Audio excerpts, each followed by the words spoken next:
Hey everyone, and welcome back to another video. Today we're going to be unboxing the Soundbar Q930C from Samsung. This massive box right here weighs about 35 kilos. And the reason I got this today is because it was on a Christmas deal. Originally it's priced at 1,599 Australian dollars, but there was a $700 discount. So I got this for 899 Australian dollars. So I could not let go of that deal. And because it was raining and I did not drive there, it was a journey to get this all the way from the Westfield Sydney store to my place, which is not a far distance, but because of the weather, which was a heavy rain, it was a struggle and a challenge. And this was very heavy to bring it all the way to my apartment. But without any further delays, now let's just unbox this. Okay, I have this big knife here. Let's unbox this, cut the tape. Oh my God, this is quite massive. Ooh, this is heavy. This is the main sound bar. So yeah, this is quite heavy. Wow. I did not expect this to be this heavy. So if you can see right here, I don't know if the camera is able to capture all this, but the Samsung badging is right here. And then you've got the controls here. This is the mute button, volume up, volume down. And then this is the different mode selection right here. And this is the back side. Let's see how we can fit this on the TV unit, but I'll put this to the side for now. Okay, I think this is cables. I think these might be the two surround speakers. Yep, these are the two speakers. Oh wow, this is quite heavy. Wow. Okay.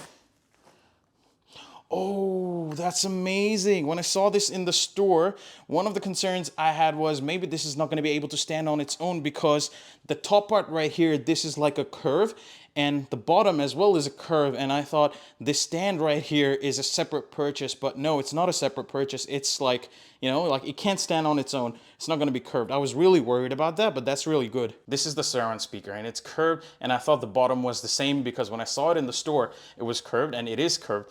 But I thought when I asked the person in the store, they told me this is a separate attachment that I have to buy from the Samsung's website.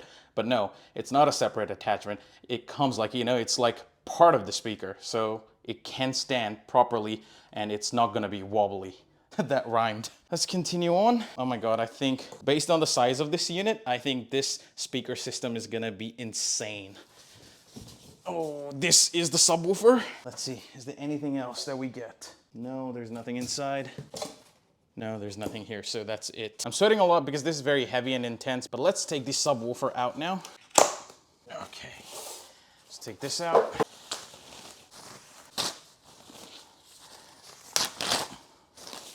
This is the subwoofer, which is quite massive. One of the biggest subwoofers I've had. It's got the foam here. Samsung badging is on the bottom. And then on the back, you do see the power plug outlet right there. Let's try to set this up and connect it to my TV unit now. So currently I'm using the 2nd gen HomePod as my stereo speakers. One is right there and the other one is on the left side right here. So I'm gonna unplug those, and what I'm gonna do is I'm gonna put the subwoofer there from Samsung, and then I'm gonna put the actual soundbar maybe on top here. I have a PlayStation 5 on the back, so I might need to take that out because otherwise there's not gonna be enough space. So I need to make space. Let's see, and maybe the two surround sound speakers, I don't know. I could put on the bottom right there next to the sofa and make some space here as well, but maybe not. What I can do is I can put it one on the gap right there where the fishbowl is and one in front of the photo frame right here. Maybe, let's see, let's try it out. Okay, the first thing to do is make space, so I can do that by taking this away, and then these are the HomePod boxes, which we no longer need, and I might also need to vacuum because I have my Huskies fur there. We'll put the subwoofer here momentarily, and what we can do is do the cabling later. Okay, let's see. So the way I see it, I don't know which is left or which is right. Maybe this one's right. I'll put the right one here, and then I'll put the other one right here. And this is just for testing purposes only. So what I'm doing now is we get like 4 of the same type of cables. One goes into each of the surround speaker, one goes to the soundbar, and one goes to the subwoofer. So total 4. So let's plug all of this right now. So the next step is that I have all the plugs here. I need to have about 4, which is gonna be a challenge. I only have 3 there, so maybe what I need to do is take one out. Now, which one would that be? Now I have 4. This one goes in. Now I pass it through. Let's connect this. Okay, one done. Cable management can be done later. So we plug this in now. Oh no, we have to do it this way. Put this here. Cool. 2 wires connected. Now I think let's do the sub. No, not before the sub. I think what we'll do is we will do the soundbar, which is on the top. But first, let me plug this in.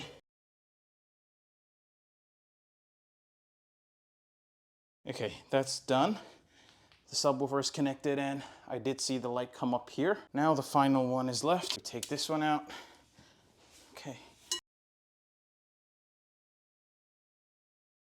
That's done now. I think to pair, I need to read the manual, which is right here. I completely forgot. I need to plug in the HDMI from the soundbar to the TV in order for everything to work. Okay, now we take the remote out.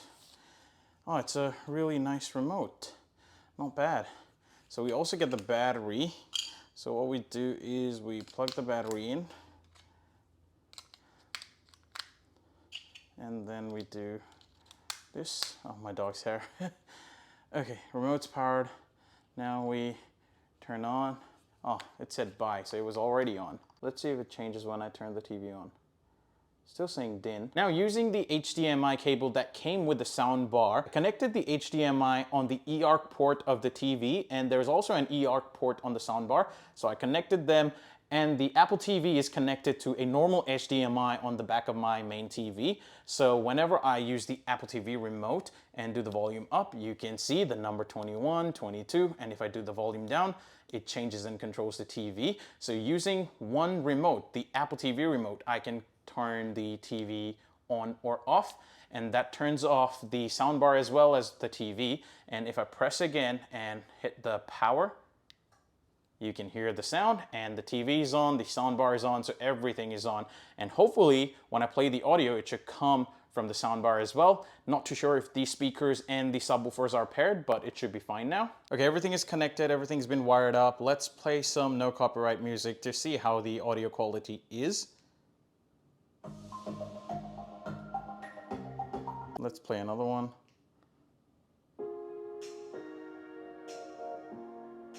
I need something upbeat, to be honest. This is not really good.